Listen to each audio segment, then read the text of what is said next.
Hi, I'm Aaron Block, a professor of computer science at Austin College in Sherman, Texas. And today I wanted to talk to you about a lot of different types of microphones and web cameras and cameras that you can use to record your lectures if you want to, do Zoom calls with your students, and help you out with a whole bunch of different options that are out there and sort of show you a different range of things.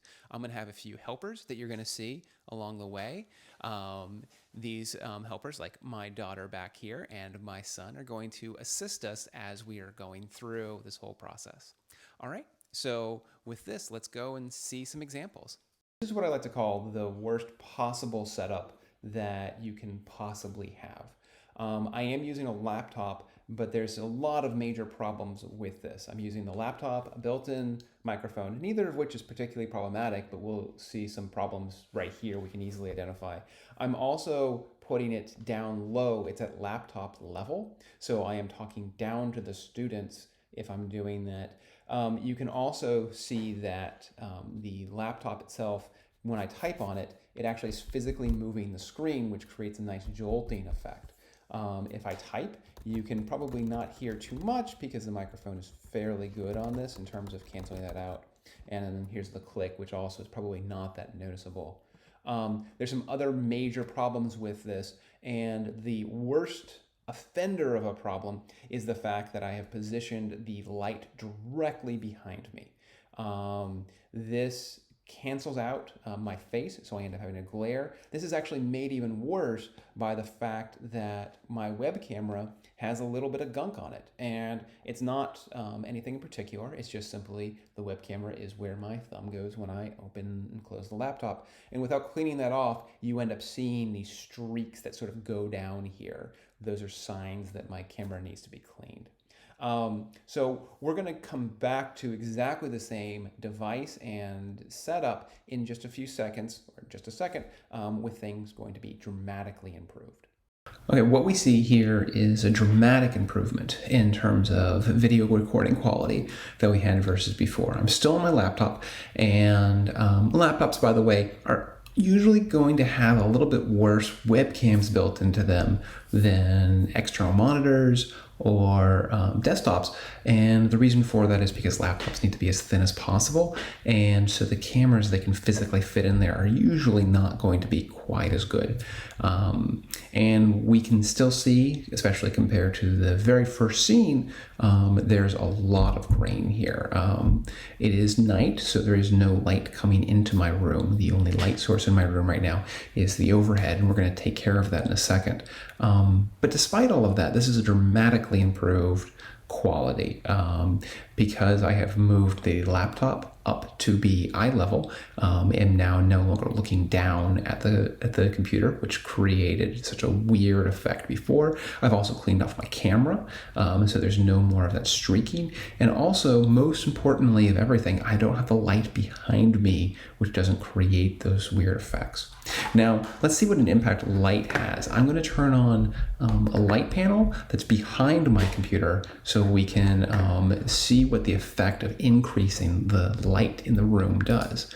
And so when we do this, we notice there's an immediate improvement, particularly on my face. Not only do I appear a lot more clear and a lot more well lit, but you'll note that there's kind of a grainy ambience in sort of the rest of the room, and there was before, and now it's mostly gone from my face. And so we can see that again, if I turn off the light panel, we can see again the graininess starts to appear, and that's always an artifact of there being low light. These types of light panels can be expensive if you really want to get something crazy, but frankly, just getting a lamp is going to be enough. And put a nice light bulb and a lamp, and that's going to be fine. But put it behind your camera, and you're going to get a much, much better quality. Now, what we see here is now I'm using an external web camera. The quality of the image is much, much better, except for the fact that the exposure is all incorrect. What I mean by that is it's way too dark, particularly on my face. Now, the background actually looks really good. It looks a lot better than it did before, but this camera, which is a Logitech webcam, is trying to balance out the exposure in the room, and it's confused by why my face is so dark and the background is so well lit. And that's just sort of a nature of how my room is laid out. if my face was more evenly lit. If this was during the day, it would be much better. And so let's see what it looks like when I turn on the light panel. Now with the light panel on, and now we're starting to look like a really nice video. Now, again, putting a backlight behind the camera dramatically improves it. And the only major cost I've had so far is this web camera, which albeit cost like $80, which is unfortunate, but any web camera is going to do a fairly decent job with it. Okay, now what we're seeing here is my iPad. This is the front-facing camera on an iPad Pro. This is a bit grainier. You'll notice it's a bit more zoomed in. I've put this up on a stand to make it eye level. You'll also notice that it is very hard for me to make eye contact with this because the camera is a very small dot, sort of right over there, just on the left-hand side. And so I'm finding it very challenging to make eye contact with the camera while I'm doing this. But yeah, this is what the iPad Pro front-facing camera looks like.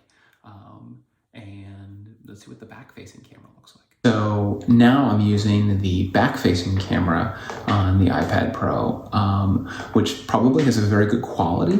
But unfortunately, because it's a back-facing camera, I'm kind of shooting blind here. I set it up, maybe it's good, maybe it's not. I can't really tell right now because I'm trying to do these settings through a mirror, and it's not working at all, really. So now I'm shooting with my iPhone 11 front-facing camera. Now, for most people, the iPhone 11 is probably going to be the best camera you own if you own an iPhone 11. Even if you own an older iPhone, because Apple puts such good technology into their phones, it's very likely this is going to be the best thing. Now, if you want to use Zoom with this, what you would need to do is you would need to have a separate login because you really can't do a Zoom conversation doing everything on your phone. You would use this as your web camera and then log in with possibly 2 accounts. Now, if you're recording this, you could do this, you were going to record a lecture, you could do this on your camera and on your computer. If you have PowerPoints or things like that, it becomes a little complicated because then you have to splice the videos together and that kind of stinks. But the quality of this is very good. What we're seeing right now, again, with the sort of poor lighting conditions, it's nighttime. I only have one light, the one above me. If I were to turn on the additional light, which I'll do right now as soon as I can find it, what we'll see is, again, the quality of image we get goes up substantially. But that original image where I was dark, it's still really good. And so this is probably going to be a good bet for a lot of people. This right here is the best setup that I have.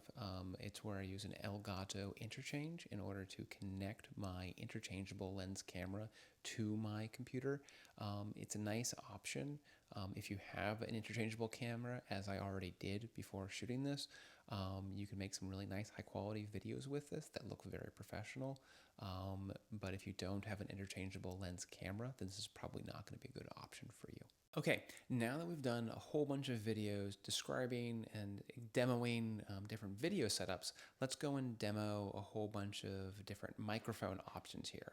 I'm going to do one pass through where I show what it's like to hear each of them in a standard use. And then I'm going to have another one where we go through and have my children interrupt us as we're going through. When you're hearing the microphones compared to each other, listen for things like digital artifacts. Does it sound like it went through a computer? The echo that is there. How much can you hear typing? How much can you hear clicking? My chair kind of creaks, so how much can you hear that happening? The warmth of it, does it sound like it's a human speaking, or does it sound like it's being overly processed? Those are some different things to consider as you're listening for what's going on. All right. Okay, here's an example of the built-in microphone for my computer. This is a desktop. I have a lot of things on my desk, so it may sound more muffled than yours might sound, but this is what my setup sounds like. Here's an example of me typing. And here's an example of me clicking. All right. Here's an example of some old headphones. They're wired, which is nice because they won't have any audio artifacts. They are lower impact. They're nice bright neon, so there's that going for them. But here's an example of just me talking, so you get a sense of what they sound like. And then here's an example of me typing, and and then here's an example of me clicking my mouse. So there you go. Example of the AirPods Pro, and here's an example of them working, me talking casually, my daughter again copying everything I say, and now here is me typing. I'm typing, and then here's me clicking the mouse. Okay. Here's an example of the lavalier mic and me just talking a normal conversation, my daughter copying every word I say. And here's an example of what it is when I'm typing, type, and then here's me clicking my mouse, click. Anything else, Nora? All right, that's it. Here's an example of what it's like when I'm using the Jabra headset.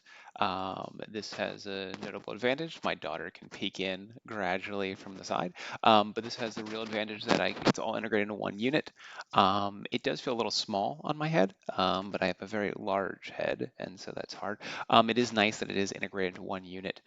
Here's an example of me typing, and so you're going to hear me press the number 0 a whole bunch.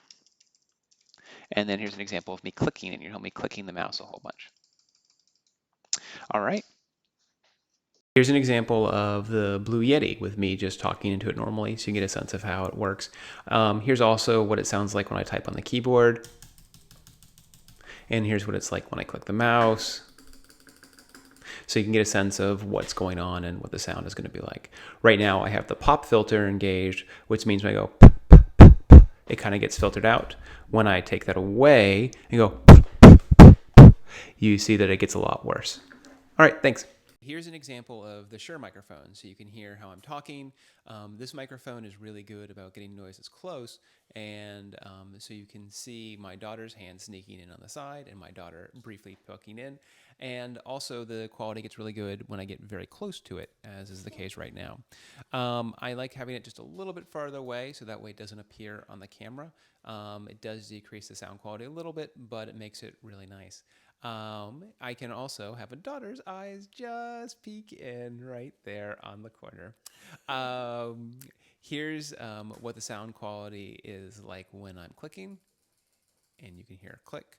And then here's what's happening when I'm typing, and you'll hear me press the number 0 a whole bunch. Okay, let's see how the built-in microphone handles an interruption. Dad, I messed up on a program. Okay, here's an example of how well the wired headphones handle an interruption.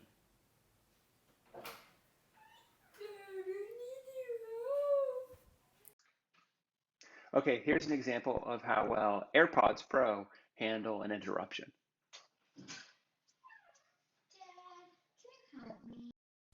Okay, here's an example of how well the lavalier mic handles an interruption. Dad, I need your help.